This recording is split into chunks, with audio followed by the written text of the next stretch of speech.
Kai taip šalta, reikia virti tirštą sriubą. Jei visą Lietuvą virtų ir atšiltų, žiūrėkit prieš motinos dieną, kai buvo atšilę, visos motinos virė kepė, laukė vaikų ir atšilo. Kągi, verdam tirštą sriubą. Imu pjaustyklę ir pjaustysiu svogūnus mažiukais gabaliukais.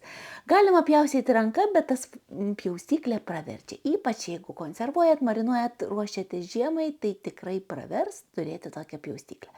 O puode įkaitinu, ištirpdau sviestą, galite imti sviestą, galite imti paprastą, galite imti kažkokią aliejų ir pakepinu svogūnus.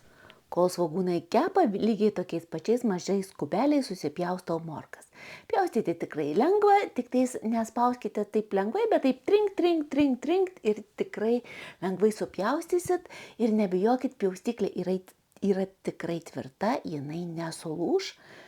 Morkas vėlgi beriu į puodą ir pakepinu. Kartu su morkomis, kartu su svogūnais visada pakepinu prieskonius. Prieskonius laikau tokiose dėžutėse ir paprasta, nes yra ant dangtelio pažymėta, kada atsidarys skylutės barstymui, kada atsidarys plati skylutė, iš kurios galima užberti arba pasemti šaukšteliu. Kodėl reikia pakepinti prieskonius? Todėl, kad tada prieskonė atiduoda visą skonį ir taip gaunasi geriausia.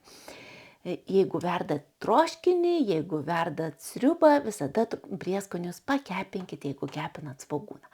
Toliau sudedu mėsą, čia pas mane kiauliena malta su jautiena malta ir irgi pakepinu, kad gautųsi tokie birūs gabaliukai.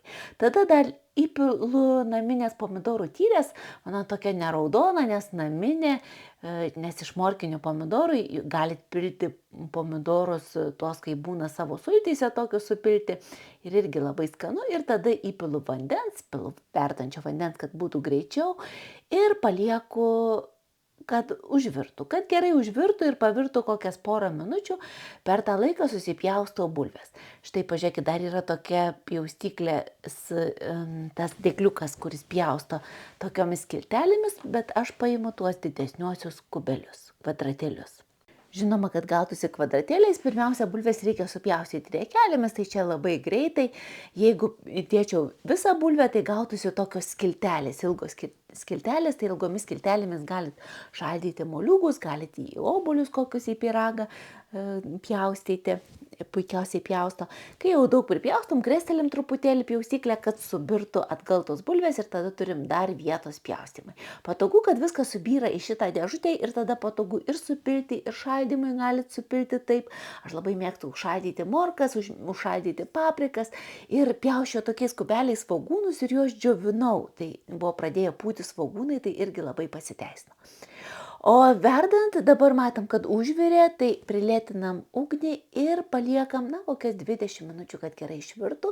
Ir tik tai pačioje pabaigoje aš sūdau, išmaišau, paragauju. Jeigu dar trūksta druskos, dar truputėlį įdedu. Jeigu viskas gerai, uždengiu, palieku kelias minutės ir tada jau pilu į lėkštę. Sakysit, kasgi nemoka virti sriubos, bet gal kokia viena jaunoji šeimininkė nemokėjo, jaunasis šeimininkas nemokėjo, tai ir padariau šitą video jam.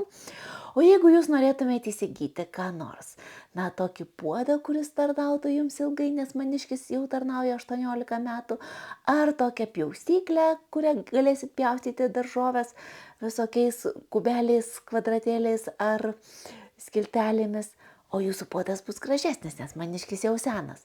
Bet jeigu norėtumėte tokį turėti, tai rašykit. Ir kitokių pervarę gaminių, jeigu norėsit, irgi rašykit. O jei to kaip karšta, bet laukiu jūsų laiškų. Iki mielų.